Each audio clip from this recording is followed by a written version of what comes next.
What I'd like to talk about now is a couple of closing techniques.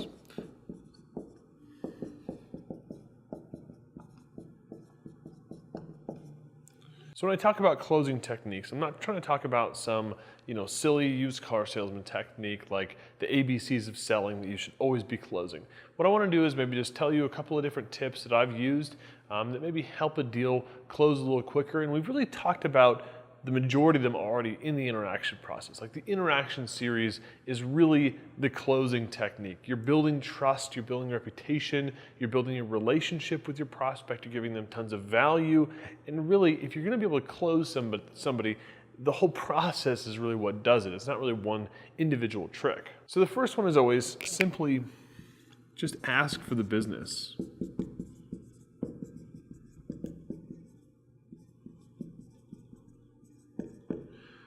You'll get to a point in the project, like I said, usually in the proposal presentation, where you're going to schedule your next meeting, like a proposal Q&A. But you also might want to actually just say, are you ready to move forward with this project? And if so, I'd love to schedule our work plan meeting. So use that as a place to basically decide, does this person want to move forward with the project? Yes, or they do not want to move forward? No. So asking for the business is a very simple and straightforward way of actually trying to close a project. Just straight up putting them on the spot and saying, would you like to move forward with me, yes or no? The second technique that I kind of use is the assumptive close. And this is, when you're thinking about sales techniques, this is kind of one of those that it could borderline on like a tactic or not a trick, but basically it's a method to try to close. And when I was talking about how you just schedule the work plan meeting, you basically schedule the kickoff meeting, assuming that the project is going to move forward. That's kind of the assumptive close. So when I say that you're going to schedule that work plan, that can kind of be like a closing method that you use. But I typically never want to make it seem like I'm getting them to do something that they haven't agreed to do. And I always want to ask for the business and then, move into that work plan. I usually don't like to just schedule the meeting and then all of a sudden on that day, like plop a contract in front of them and say, hey, where's your check? You don't want to do that. You've built a lot of trust and you've built a relationship with people. And so, you don't want to pull any fast moves on them. You really want to give them the space to make a good decision for their business. So the next one is, to simply allow space.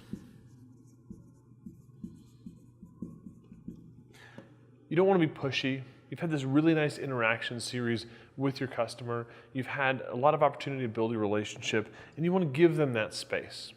But what you don't want to do is get out of your scheduled interaction routine. You don't want to fall out of your scheduled meeting and your cadence. So just because I'm saying you allow space, it doesn't necessarily mean you get to a point in the project where you say, well, I'm going to follow up with you later on and you can call me when you're ready to move forward.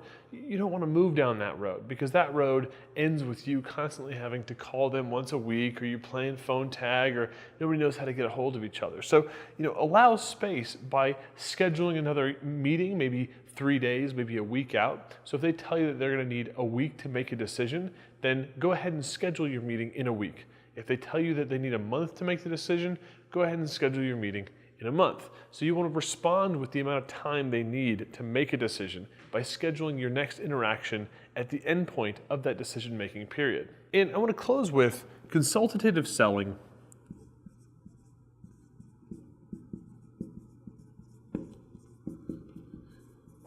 really doesn't require much of a close. More often than not, I get a very strong, yes, we are happy to move forward with you, or I get, we're not ready to make this kind of investment, we're not ready for this kind of project, we'd like to maybe think about this for a few months and move forward in 3 months. So it's usually not like well, we're still deciding or that kind of thing.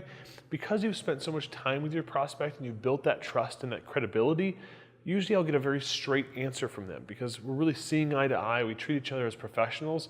And really, if you're getting towards the proposal presentation, the solution presentation, more often than not, you're going to be moving forward with the project and they're going to be chomping at the bit to move forward with you because they've had so much time to kind of get hyped up about your solution that, usually I'd get people around the 4th or 5th meeting kind of going, all right, well, we're pretty comfortable. We would like to move forward with you. Can we kind of, start the project now? And you really want to take them through the full process and don't allow them to, shortcut the process just because they're ready to move quickly.